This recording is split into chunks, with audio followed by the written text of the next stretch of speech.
Good evening, guys. Good evening. It's your boy Malcolm coming to you live. Check some shit out quick.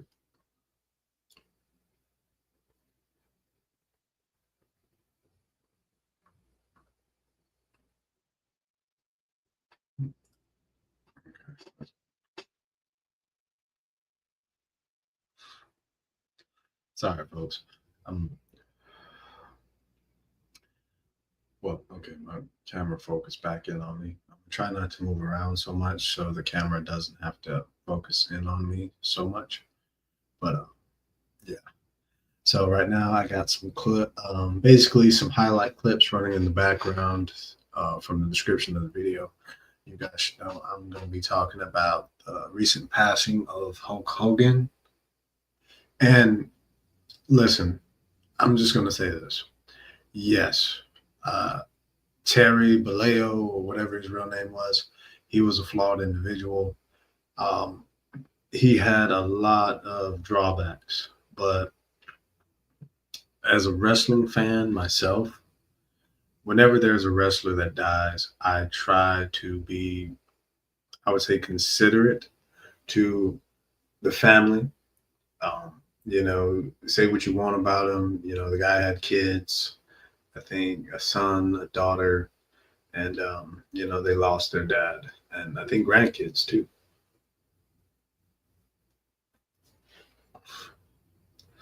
So with that, let me go ahead and get it out the way. Rest in peace to Hulk Hogan. I know a lot of people won't agree with me on that due to some of the racist things he said. And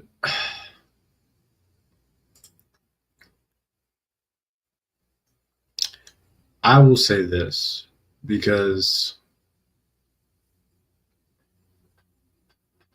as far as I know, the main thing he said was this. He made a statement and said that basically everybody's a little racist.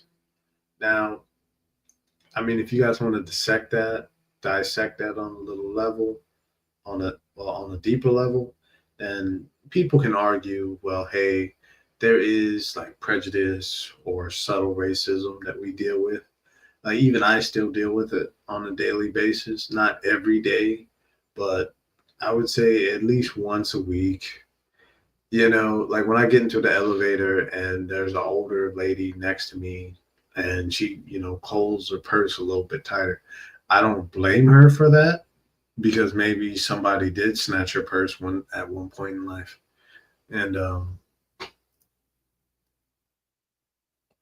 it's not my place to condemn somebody for being a little bit more cautious after a traumatic event.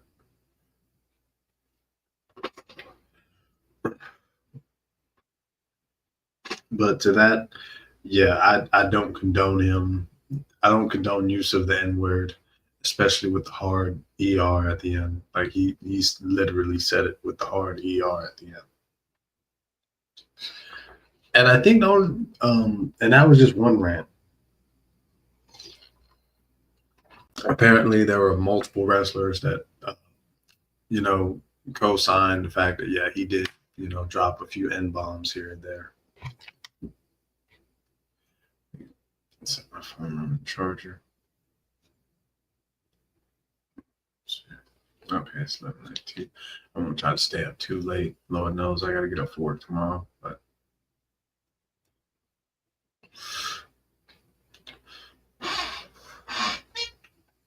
yeah, rest in peace to Hulk Hogan. I know people don't want to give him his flowers, but I feel like we got to give all the old wrestlers their flowers, even if you didn't like some of them or outside of the ring, they might have done some messed up things.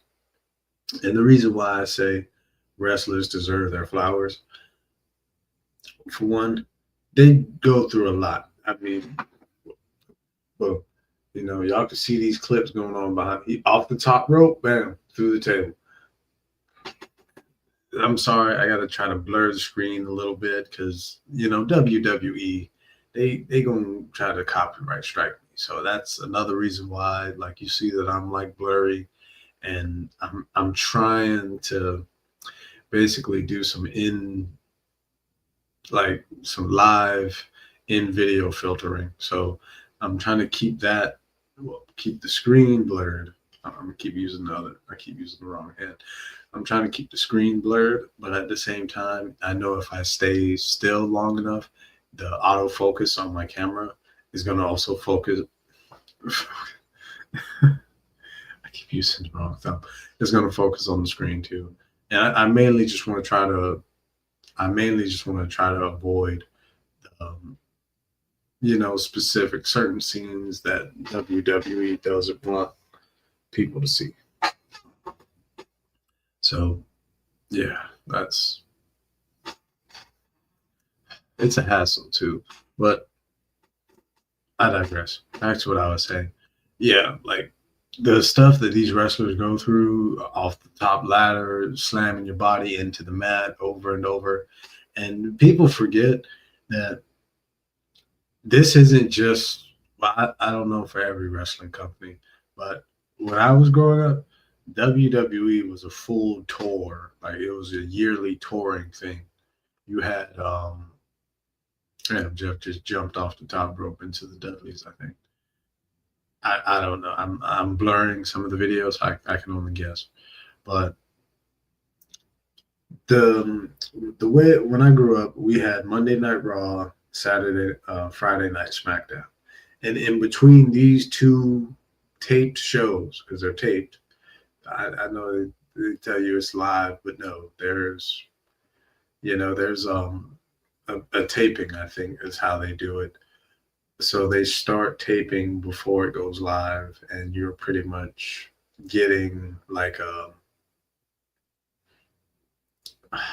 was a simulcast. Anyway, I'm getting too lost in the details, but in any case,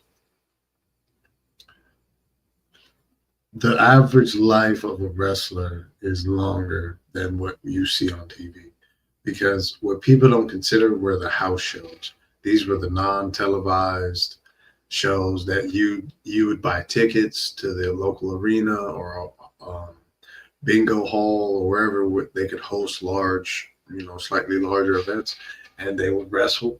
You wouldn't exactly get a whole lot of crowd, because it's compared to the taped events, the crowd isn't as large, but you get basically all the wrestling you see, but with a smaller crowd. Like for example, there's a match I watched between Triple H and Tajiri. For anyone who don't know, most people know who Triple H is. Tajiri was one of those Japanese wrestlers that came into WWE later. Um, he, I want to say he started out in ECW first. I think, yeah, I think Tajiri was in ECW first, and then he went over to WWE. But the thing to my first point, the reason why I give wrestlers their flowers is because of the grueling work schedule. Now, let's use Jeff Hardy for example. Imagine having to do the Swanton Bomb 3 times a week, and depending on the match, whether it's a ladder match, a table match, a steel cage match. Imagine all the different situations you can hit a swanton. And I know this personally because I used to love the SmackDown versus Raw games. I I always use the swanton or the senton, however the games name them. I always use those moves as my finisher. And I can tell you personally, it sucks when you miss. Like, damn, I really do need to stream more of my gaming when I do play some of my throwback games. But, like, for example, I was playing, I think, SmackDown versus Raw 2007. and I literally tried to do a swanton off the ladder. Missed. Yeah, I was going. I was in a ladder match against the Undertaker. Why I decided to do a swanton off the top of the ladder, I do not know. It was a dumb idea. But anyway, I do the swanton off the ladder, miss completely, overshoot out the ring, land on the outside, black mat.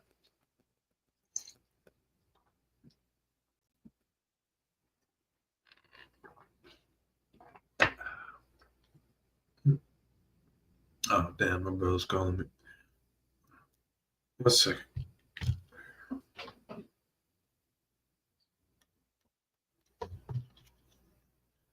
You.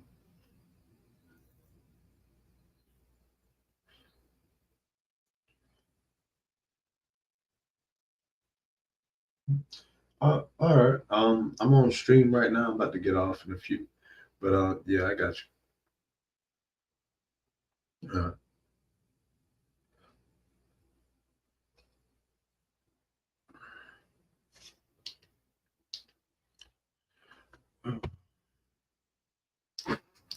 I swear, even when I'm streaming, there's always something. But yeah, the schedule is just grueling. Imagine having boom off top of the steel. Perfect example. Imagine having to do that. I put my hand over the TV's over here. I gotta get used. I gotta use the left hand. Use the left hand. But anyway, the schedule is grueling. A lot of the times, think of it as like the carnival, which is funny because wrestling, if a lot of you know the backstory or the history of wrestling, it has a very intricate relationship with carnivals and the circus and stuff like that, the strongman competitions and all that. Like at its core, the wrestling business is a lot like the circus because you have all the different characters, gimmicks, and storylines, and there's so many things that are interwoven with it that make it its own product. But that's a little historical fact for you. Yes, the wrestling business has some historical relation to the circus.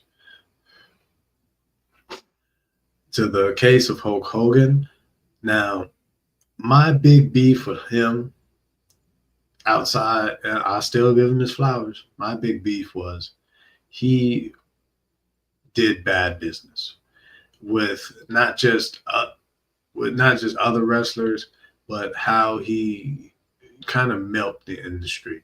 So once he started getting into the higher end of his career, he was making millions of dollars. He did a lot of stuff that was very like just messed up. Like with Jesse Ventura, at one point, some of you might remember, Jesse Ventura was trying to make a wrestlers union. So, because back then they didn't have all the health benefits or medical staff, and a lot of those old wrestlers, are, the ones that are still alive, they are not in the best shape. Abdullah the Butcher, um, who's I mean, Mick Foley's still around, but yeah, if you ever see Mick Foley, you can tell he hurts. His body aches when he wakes up in the morning. Same thing with like Matt and Jeff Hardy. When they get on these podcasts with, I think Chris Van Fleet, they tell you like that stuff tears your body down in a lot of ways. But yeah, so Jesse Ventura was trying to unionize, and Hulk or Terry, whatever you want to call it, the Hulkster went and told, he snitched, and basically Vince McMahon put a stop to it. He stopped the wrestlers from unionizing because back then, um, he had just had so much sway over the wrestling industry back then. So that was one thing he did that was very like messed up because wrestlers needed it, especially at that time back the 80s and 90s, even in the 70s. Like that, the business was not what it was now.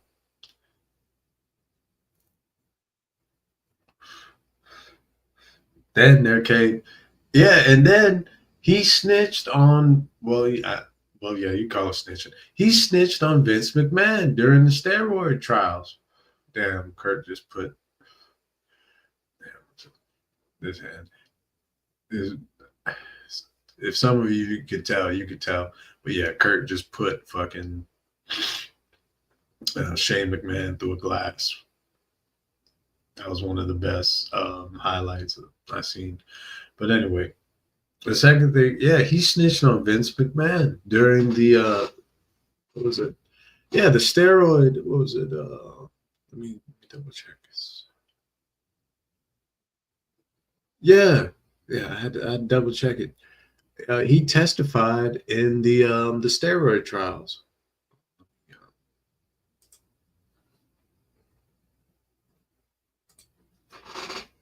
What year was Vince McMahon put on trial for steroids?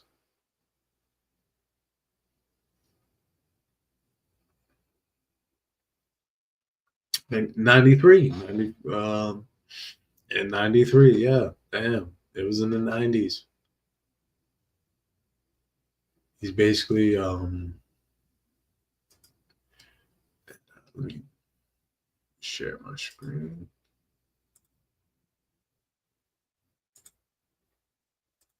I just Googled it real quick, so let me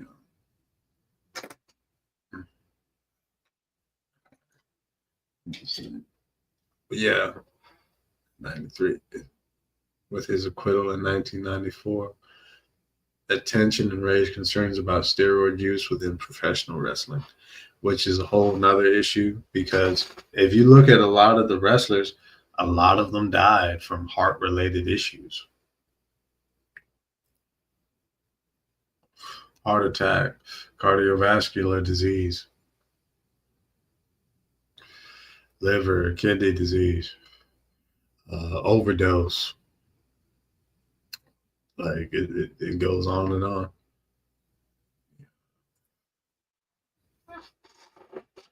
But yeah, he snitched on McMahon. I mean, they made up later on. And then there was the whole TNA situation, which if you guys ever want, if you want to know how to destroy a wrestling company, just copy, just copy Hulk Hogan, Eric Bischoff, and what's the other? Vince Russo. Copy them three during that TNA run because that was a perfect example of how to fuck up some, excuse my language, how to mess up a perfectly good product. Because if a lot of you remember, like back in 2007, 2006, 2008, TNA was right there coming up. And what I loved about TNA wrestling over WWE was they had a lot of the old faces from ECW, WWE, and some of the independent guys that just came up naturally in TNA, like AJ Styles, uh, Christopher Daniels, Samoa Joe. It was Samoa Joe and Ring of Honor. I'm not familiar, but anyway, y'all get my point. And they just ruined it. Changed the 6-sided ring to 4, which, like, I mean, I like the 6-sided ring. In my opinion, I think that's what they do down there in Mexico with CMLL. I love that stuff, especially with like the luchadors, because some of the acrobatics they can pull off are very impressive. Um, they just started bringing in. I mean, it was cool to bring in some of the old WWE guys, but then they started bringing in like the Nasty Boys and what was it, Bud the Love Sponge?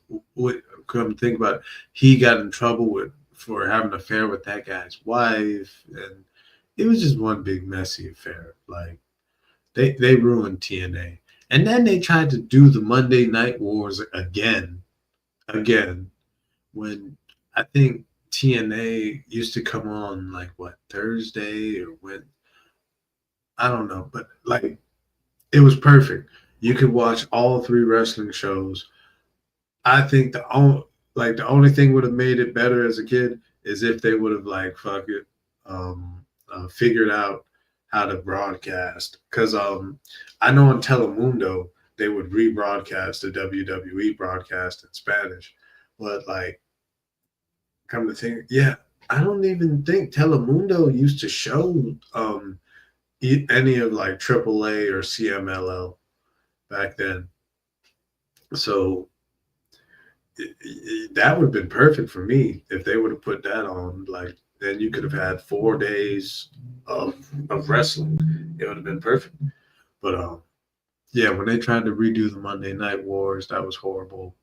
Um, and then like he tried to promote his daughter's singing career, and just it was bad. So like leading into his last WWE appearance when he came out and they just booed him. Um, hold on, I gotta find that. Let's see.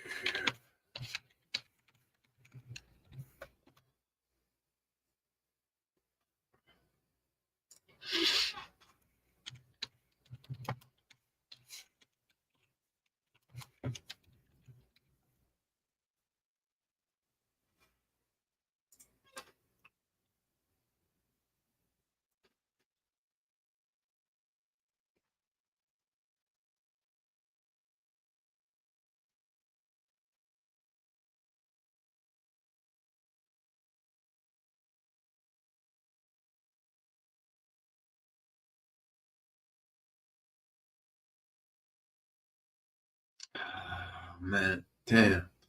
I'm trying to find one that's not tagged by WWE, but okay, good. This is okay. This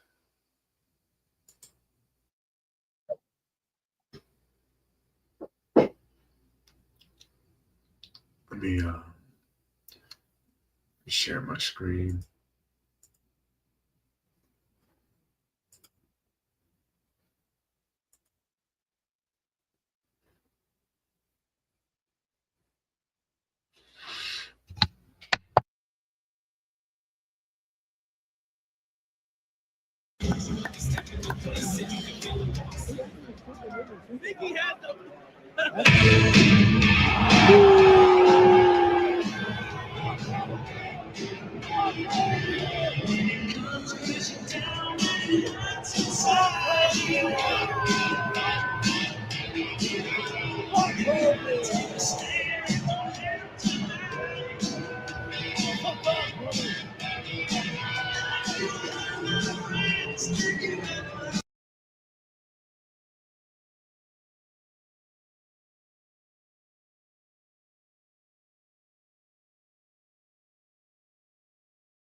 Fuck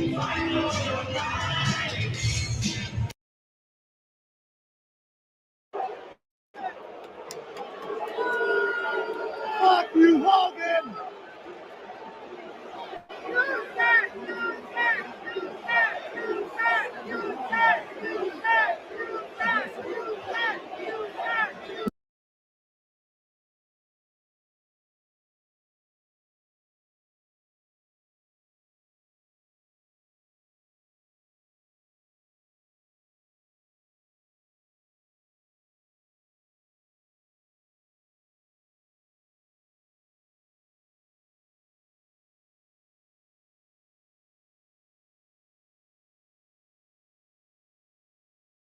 Let me tell you something, brother!